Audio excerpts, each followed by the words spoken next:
रतन टाटा जो है अपना कमाई का कितना प्रतिशत डोनेशन में, दान में छोड़ देता था? कितने लोग को मालूम है? कोई बोलेंगे जोर से, कितना प्रतिशत मालूम है? हाँ, 66%, 66। अपना कमाई का 66% वो दान कर देता था। और अभी हम लोग सुन रहे हैं अंबानी, अडानी, पैसा वाला, दुनिया में नाम कमाने वाला, उससे कुछ नहीं मिलता है। मालूम है? पता नहीं नरक मिल सकता हो, क्योंकि रतन टाटा का पत्नी भी नहीं, बच्चे भी नहीं, कुछ नहीं। लोग क्या बोले, रतन टाटा अंबानी से थोड़ा गरीब है। क्यों गरीब है? क्योंकि संसार के वस्तुओं पर मन लगाना मतलब प्रभु से दूर हटना। हालेलुया। रतन टाटा प्रभु में नहीं था वो, फिर भी वो परमेश्वर के रूल के अनुसार चलता था। जरूरतमंद लोग को हेल्प करना, बड़े बड़े मिशनरीज को हेल्प करना, जितनी भी संस्थाएं हैं कुछ कुछ अंश डोनेशन कर देते थे वो। अभी लोग जितना भी कमा ले संतुष्टि नहीं है। आज बहुत से लोग नाम कमाने के चक्कर में कि मेरा विश्व में 5वां नंबर हो, फर्स्ट नंबर हो, सेकंड नंबर हो। मगर प्रभु कहता है धन्य वे हैं जो भूखों की, गरीबों की सुधि लेते हैं। धन्य वे हैं जो विधवाओं की, अनाथों की सुधि लेते हैं, जरूरतमंद लोगों की हेल्प करते हैं। वे धन्यवाद के लायक है। खुदा कह रहा है हालेलुया। वो प्रभु में नहीं था, मगर प्रभु के लोगों की तरह उनका व्यवहार था। हालेलुया। किसी के पास यदि भौतिक संपत्ति है, हद से ज्यादा है, आप यदि जरूरतमंद लोगों को, भाई बहनों को आप दया कर रहे हैं, हेल्प कर रहे हैं, तो आप परमेश्वर के नियम के अनुसार चल रहे हैं। झूठों का केवल संडे चर्च गए, विनती प्रार्थना, डोनेशन किए, बगल में कोई भी कोई बीमारी है, कोई विधवा है, कोई गरीब है, आप जरूरतमंद भूखे प्यासे हैं, उनको आप नहीं हेल्प कर रहे, तो आपका जो आराधनालय में गया हुआ, प्रार्थना सभा में गया हुआ, चर्च में जाके आया हुआ, कोई नेकी का काम नहीं होगा, क्योंकि आपको साथ में कर्म भी करना होता है। हालेलुया। आपका आत्मा परमेश्वर के, परमात्मा के साथ कनेक्शन होना चाहिए। समझ रहे हैं? उसी तरह नीति वचन 18 अध्याय के 27 में परमेश्वर का वचन कहता है, परंतु जो जरूरतमंदों पर दया करता है वह परमेश्वर का आदर करता है। आप यदि जरूरतमंद लोगों को हेल्प नहीं कर रहे हैं, देख के तो जान रहे हैं, तो आप परमेश्वर का नियम को नहीं मान रहे। आप कोई आदर नहीं कर, दिखावा बाइबल पकड़ के जाना आना कोई मायने नहीं है। मदर तेरेसा के बारे में कितने लोग सुने हैं? मदर तेरेसा एक विदेशी महिला थी, इतना सुंदर, गोरी, स्टैंडर्ड। उन्होंने इंडिया के हालत को कुछ बुक में या न्यूज में, पेपर में पढ़ी थी, तो उनको ममता लगा था। तो जब वो नन बनने आई थी तो उनको इंडिया में ही पहला ये मिला था। जब वो देखी, जब वो उनका जो ड्यूटी होता है सिस्टरों का, कहीं जाना साथ में, दोनों ने देखा पुराने युग में होता क्या था, जिसको कोढ़ी का बीमारी हो गया, कोढ़ी बीमारी सुने हैं, देखे हैं कभी? शरीर गल गल के उसका मांस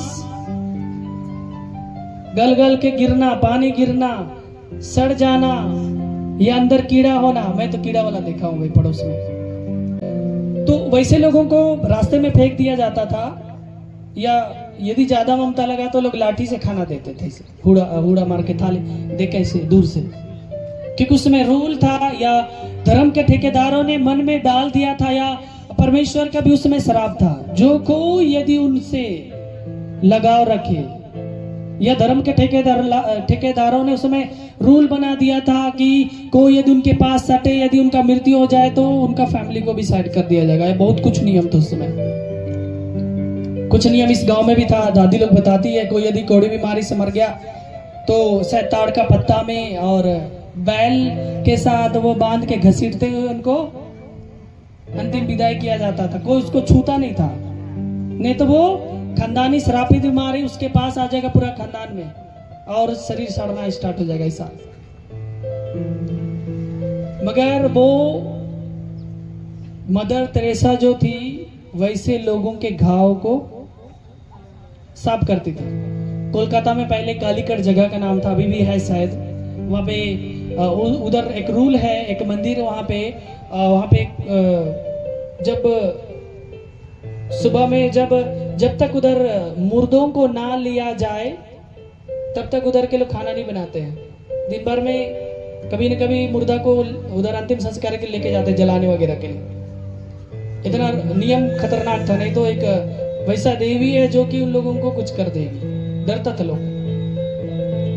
वहां के पंडित ने उनके बारे में कुछ धर्म के कुछ समिति संगठन कुछ लोगों के पास जाकर उन्होंने ये किया, तो उन लोगों ने चेक करने के लिए आया, उनके बारे में बहुत कुछ ये किया था। क्योंकि उनका पूजा या जो लोग कोढ़ी लोग हैं, जो उन लोगों ने जो रूल बनाया था श्राद्ध वगैरह करने का, कुछ जो उनको आमदनी होती थी, उन सब चीज़ों को मदर तेरेसा ने तोड़ दी थी। तो उन लोगों को जलन लगने लगा था।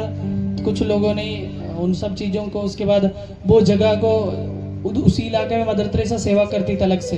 उन्होंने तब तक में अपना जो नन वाला काम था, जो सिस्टर थी, वो छोड़कर वो सेवा करना स्टार्ट कर दी थी।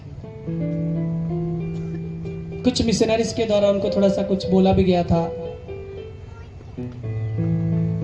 थोड़ा सा अधिकार दिया गया था कि तुम ये काम नहीं कर सकती है। मगर परमेश्वर डायरेक्ट जिसे दर्शन दे जिस काम के लिए, वो करेंगे ही करेगा ही। हालेलुया। तो ऐसा होता है। और वो घाव धोना स्टार्ट की। बहुत बार कुछ समितियों के द्वारा लोगों ने देखा तो उन्हें हेल्प भी किया गया। तो एक बार वो किसी का घाव धो रही थी, एक बूढ़ी औरत का, जो चूहा उसका शरीर को कतर दिया था, जिंदा शरीर को खा गया था।